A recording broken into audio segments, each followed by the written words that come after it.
उस चावल को दूसरे दिन सूंघ कर बहते हुए पानी में डाल दीजिए। महाराज कितने भी रोग से ग्रसित हो गए, पीपल का एक पत्ता 52,000 ब्राह्मण की साक्षी कराता है महाराज, बहुत ध्यान देना। अच्छा एक बात बताइए कि कई लोग कहते हैं कि कई तुम जहां जहां जाते हो ना, ऐसे जिनके शरीर में ऐसे ऐसे लोग घूमते हैं और घूमने के बाद कहते हैं कि तेरी कुल देवी तुझसे रूठ गई, कहते हैं ना, तेरे से तेरा ये देवता रूठ गया, वो देवता रूठ गया, परमात्मा रूठ गए। तो आप कैसे पहचानोगे कि भगवान आपसे रूठ गया? आप कैसे जान सकते हो कि भगवान आपसे रूठ गया? हमने देवी जी को धोख नहीं लगाई तो देवी जी नाराज हो गई, हमने पिताजी को धोख नहीं लगाई तो पिताजी नाराज हो गए, हमने वो देवता के ये नहीं करा तो वो नाराज हो गए। आपको कैसे मालूम पड़ेगा कि देवता नाराज होते हैं? देवता नाराज होते हैं, याद रखना, संसार में देवता अगर नाराज होते हैं तो कभी किसी का अहित नहीं करते। बहुत ध्यान देना इस बात पर, कभी अहित नहीं करेंगे देवता अगर नाराज होंगे। देवता नाराज होते हैं तो किसी का भोजन पानी बंद नहीं कर देते। देवता नाराज होते हैं तो किसी का खाना पीना बंद नहीं करवा देते।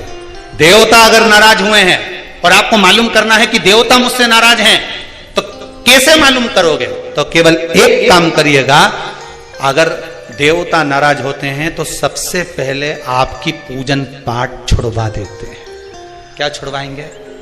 रोज मंदिर जाती है, रोज माला उठाकर जाप करती है, रोज गीता जी का पाठ करती है, रोज दिया लगाने जाती है।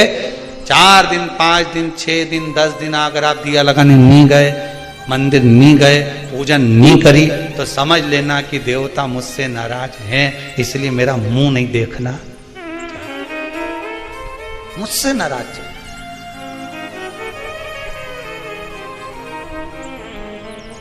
लक्ष्मी नहीं आ रही घर में, देवता नाराज है? नहीं नहीं नहीं, लक्ष्मी नहीं आ रही उसके लिए देवता नाराज नहीं है। लक्ष्मी नहीं आ रही उसके कारण तुम्हारा अहंकार है। भगवान ने जब दिया था उसको सत्कर्म में नहीं लगाया था। एक बात इससे पहली वाली कथा में कही थी, शरीर चले और तुम्हारे याद है तुम लोगों को? बस उतना याद कर लो, बहुत है। इतनी बात तुम लोग याद कर लोगे ना तो आने वाले समय में 2-1 साल में तो तुम हम बस इतनी याद कर लो, बस हर कथा में से इतनी निकाल लोगे ना तो थोड़ा तो यहाँ समझ में तो आए, लगे तो सही कि कथा अंदर गई। तो एक बार पहले कथा में, इससे पिछले वाली में की थी, 7 से पहले वाले में, कि तुम्हारे घर में चले और तुम्हारा शरीर चले, तब तक सारा दान पुण्य भजन तीरथ सब कर लो। और क्योंकि तुम्हारी घर में चलेगी तभी तुम दान कर सकोगे, सत्कर्म कर सकोगे, भजन कर सकोगे, शरीर सही होगा तो तीरथ कर सकोगे। अब शरीर ही साथ नहीं दे और घर में तुम्हारी नहीं चले तो कोई तीरथ होए कि दान होए? कैसे भजन करो? कुछ नहीं करना, पीपल का एक पत्ता, उस पत्ते पर थोड़ा सा चावल, थोड़ा सा चावल, पूर्णिमा की रात्रि को अपने हाथ में लेकर अपने नयनों से लगाकर शरीर पर से स्वयं उतार कर उसको दरवाजे के पास रख दीजिए। पूर्णिमा की रात्रि को पूर्ण होने पर उस चावल को दूसरे दिन सूंघ कर बहते हुए पानी में डाल दीजिए। महाराज कितने भी रोग से ग्रसित हो गए, पीपल का एक पत्ता 52,000 ब्राह्मण की साक्षी कराता है। महाराज बहुत ध्यान देना, पीपल के वृक्ष में स्वयं नारायण का, मेरे कृष्ण का वास है। स्वयं भगवान गीता के अंतर्गत कहते हैं कि मैं पीपल का वृक्ष हूं, नारायण उसी 52,000 ब्राह्मणों का वासा एक पीपल के पत्ते में होता है। और आपको पहले भी कथा में कहा, गाय ब्राह्मण बहन बेटी ये सब काल का हरण करने वाले, काल को हरने वाले हो, रोग को मिटाई।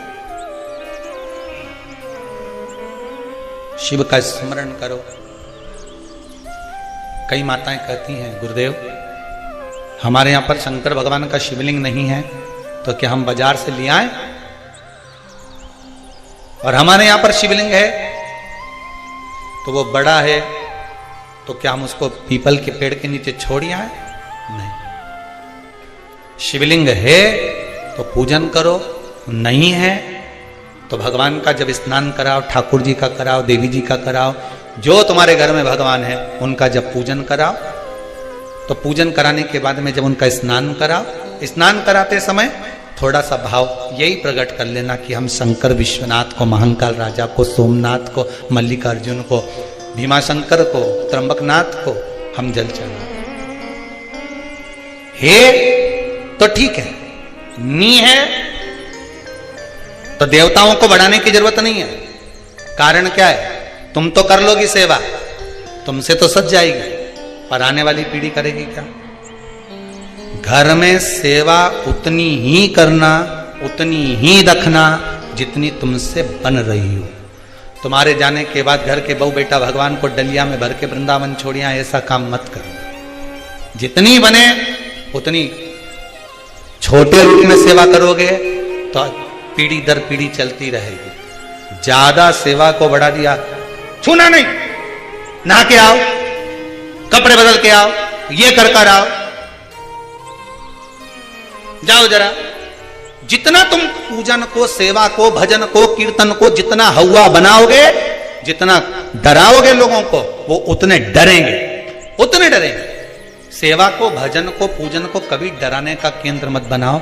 ये तो भगवान की मस्ती का आनंद सुख है। लोटा भर के पानी भी अगर चढ़ा रहे हो, शंकर जी के मंदिर में जाकर जल चढ़ा रहे हो, थोड़ी गलती हो गई भगवान से कह देना, तुम्ही ने सिखाया है, हो गई तो हो गई, आप ही ने तो सिखाया, नहीं जानते थे।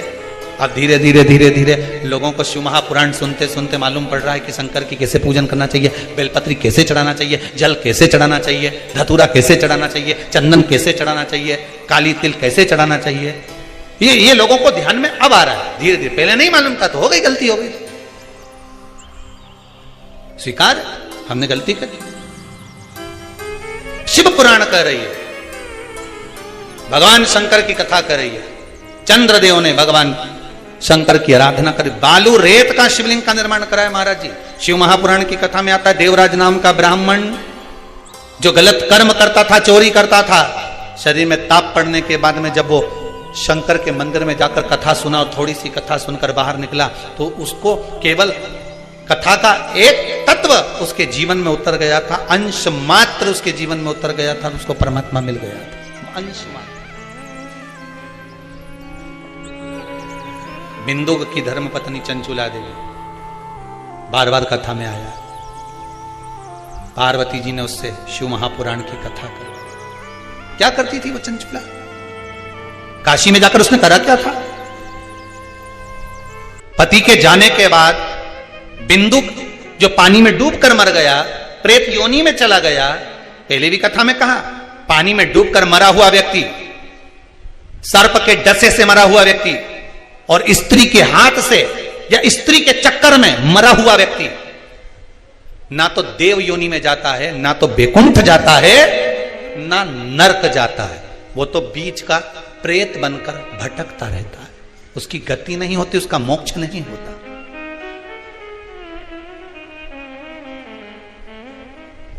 चंचुला देवी को लगा था मेरे पति को मोक्ष, तो उसने करा क्या था ऐसा कि वो काशी पहुंच गई, काशी गई, ऐसा क्या करा था उसने?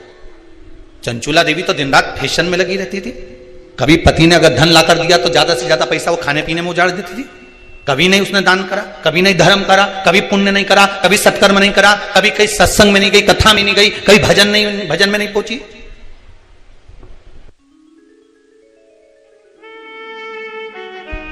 फिर उसने करा क्या?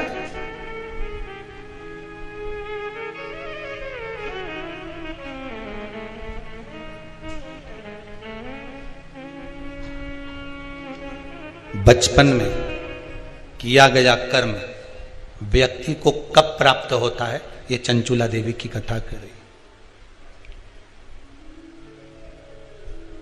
चंचुला देवी की कथा कर रही। चंचुला देवी की मां भोजन का जब निर्माण करती थी,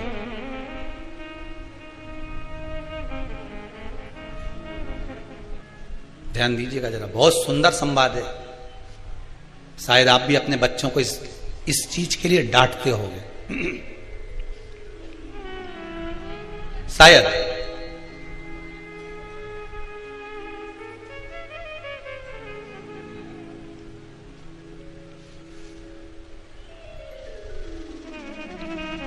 बचपन का किया हुआ पुण्य चंचुला देवी के कहां काम आया वो देखिए। पुण्य नहीं करा था चंचुला देवी ने, वहां तो खेल करा था।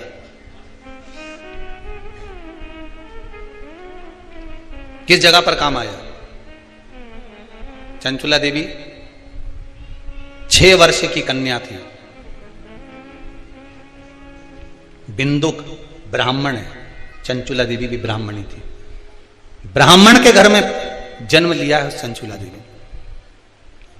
मां जब चंचुला को पास में बिठा लेती थी भोजन कराते समय, तो आटे की लोई को, लोई आटा जो उसना हुआ रहता उसको तोड़ लेती थी चंचुला। 6 वर्ष की चंचुला उसको तोड़कर गोल बनाकर चपटा करती थी। दूसरी लोई को घुमा घुमा कर जो मां शंकर जी के मंदिर में शंकर जी को जल चढ़ाने जाती थी, उस लोई को वैसा रख कर गोल बनाकर पिंडी बनाकर उस आटे का पिंडी बनाती थी। और मां से कहती थी, मां देखो तुम जिस मंदिर में शंकर जी को पानी चढ़ाने जाती हो ना, मैंने वो शंकर जी बना है। ये 6 साल की चंचुला। ये बच्चे आपके भी करते होंगे। जब मां पापड़ बेलती,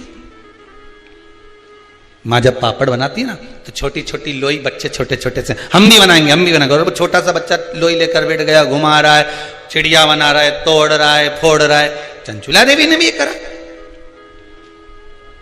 कई लोगों ने पूछा, गुरुदेव चंचुला का पति इतना पापी था, बेकार कर्म करता था, चंचुला कभी भजन नहीं करी, दान नहीं करी, पुण्य नहीं करी, सत्कर्म नहीं करी, कभी उसने अच्छा काम नहीं करा,